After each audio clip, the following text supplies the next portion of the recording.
Selamat siang, perkenalkan nama saya Yunita Wulandari dari Program Studi Pendidikan Bahasa dan Sastra Indonesia Universitas Palangkaraya. Di sini saya akan menjelaskan tentang teks prosedur. Sebelum masuk kepada pembahasan kita, saya akan menyampaikan kompetensi dasar dan indikator pencapaian kompetensi. Kompetensi dasar pengetahuan 3.1 yaitu menganalisis struktur teks prosedur.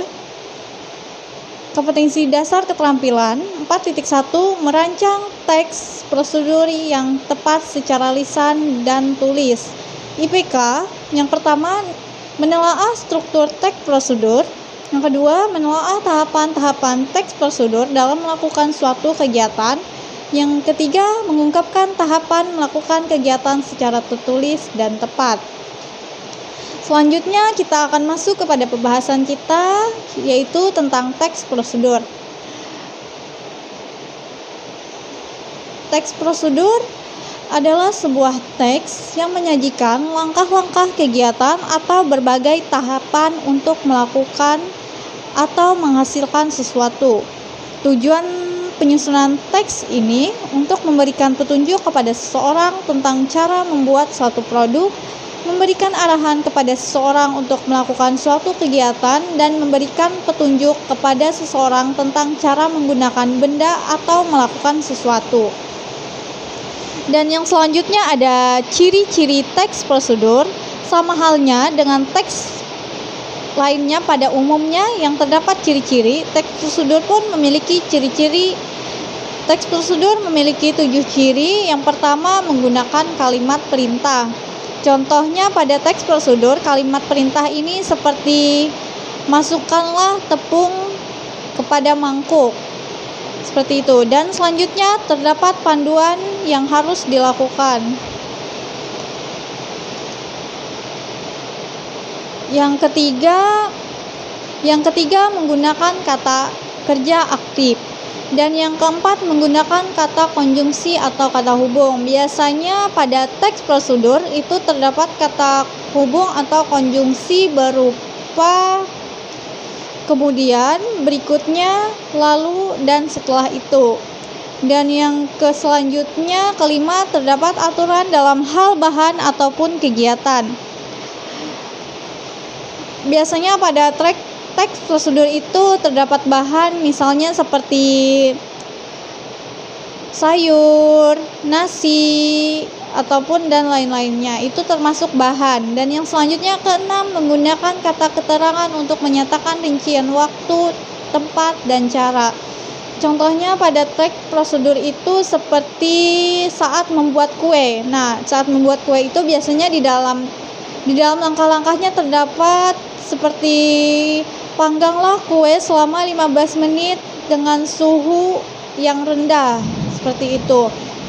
Dan yang ketujuh terdapat isi kegiatan yang dilakukan secara urut.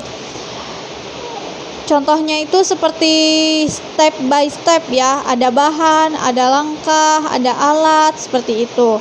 Nah, yang selanjutnya ada jenis-jenis teks prosedur. Jenis teks prosedur ini terbagi menjadi 3. Yang pertama ada teks prosedur sederhana.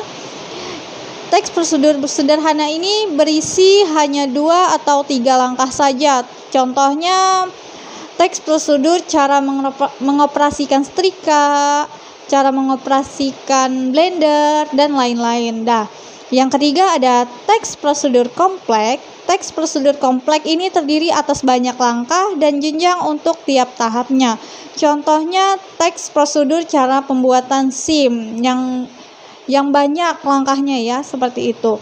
Dan yang ketiga ada teks prosedur protokol. Teks prosedur protokol ini merupakan teks prosedur yang langkah-langkahnya bisa dibolak-balik, tapi tujuannya tetap bisa tercapai. Contohnya pada saat kita memasak mie instan ya. Cara memasaknya biasanya berbeda-beda. Mungkin bisa masukkan airnya terlebih dahulu, tunggu airnya mendidih, baru masukkan mie-nya, ataupun ada cara lain seperti air dan mie dimasukkan secara bersamaan dan mendidih secara bersamaan. Nah, seperti itu. Dan selanjutnya ada struktur teks prosedur.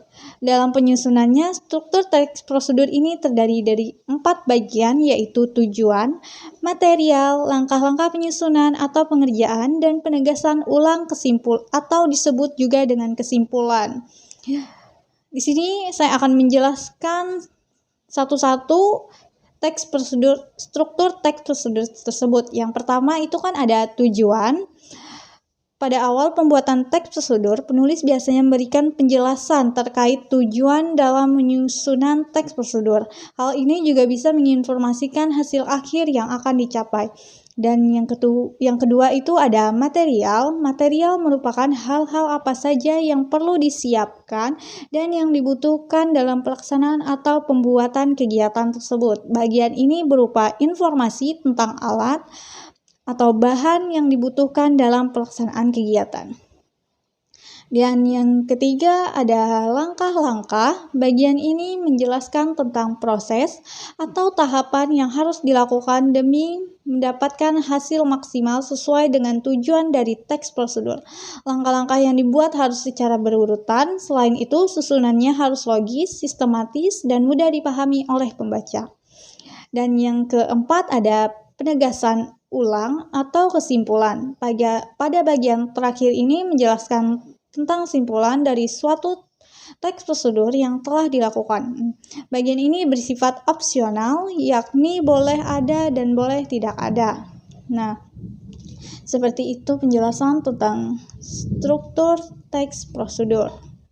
Di sini saya memberikan contoh tentang teks prosedur itu. Nah, bisa kita lihat di sini, saya memberikan teks prosedur cara membuat telur ceplok.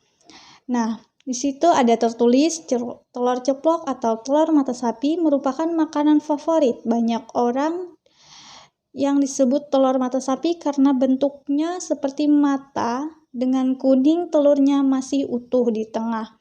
Nah, yang itu disebut dengan tujuan. Yang dimana tadi saya jelaskan kalau tujuan itu adalah tahap awal pembuatan teks prosedur yang biasa memberikan tujuan dalam penyusunan teks. Nah, yang kedua itu ada alat dan bahan. Kita bisa lihat di situ alat dan bahannya tertulis seperti telur, minyak, dan penggorengan. Nah, itu masuk ke dalam struktur teks prosedur material yang tadi saya jelaskan. Kalau teks prosedur material itu berupa bahan yang dibutuhkan dalam pelaksanaan atau pembuatan kegiatan teks prosedur. Dan bagian itu ya berupa informasi, alat, dan bahan pada saat pembuatan. Nah, yang terakhir itu ada cara membuat. Bisa kita lihat di situ cara membuatnya ada 3 step ya, ada 3 tahap. Yang pertama itu ada panaskan minyak dalam penggorengan. Yang kedua, pecahkan telur di atas penggorengan dan beri sedikit garam. Dan yang ketiga, balik telur hingga ke kedua sisi matang dan siap dihidangkan. Nah, di situ termasuk struktur teks prosedur langkah-langkah yang mana tadi saya jelaskan bahwa teks prosedur langkah-langkah ini menjelaskan tentang proses atau tahapan yang harus dilakukan demi mendapatkan hasil maksimal sesuai dengan tujuan dari teks prosedur tersebut. Langkah-langkah yang harus dibuat itu kan harus secara berurut. Nah, sedangkan yang contoh teks prosedur yang saya berikan contoh ini secara berurut ya, mulai dari memanaskan minyak, menyediakan penggorengan, memecahkan telurnya ke dalam penggorengan, dan serta memberi bumbu ke atas telurnya. Dan yang terakhir itu kan langkahnya membalik telur ya, hingga matang sempurna dan siap untuk dihidangkan. Nah, di situ di contoh teks prosedur itu terdapat ciri teks ya. Yang ciri teks tadi kan ada yang saya jelaskan, yaitu yang pertama itu ada perintah. Nah, di contoh teks prosedur yang saya tampilkan ini terdapat kata perintah yaitu panaskanlah. Nah, panaskan itu termasuk kata perintah, pecahkan itu juga termasuk kata perintah. Lalu di contoh tersebut juga terdapat isi kegiatan yang dilakukan secara berurut ya. Yang mana tadi cara memasak telur itu diberikan tahapan-tahapan yang berurut, mulai dari panaskan, pecahkan, hingga telur itu siap dihidangkan. Nah, sekian pembahasan materi tentang teks prosedur dari saya. Jika ada kata-kata yang kurang berkenan, mohon dimaafkan. Selamat siang dan terima kasih.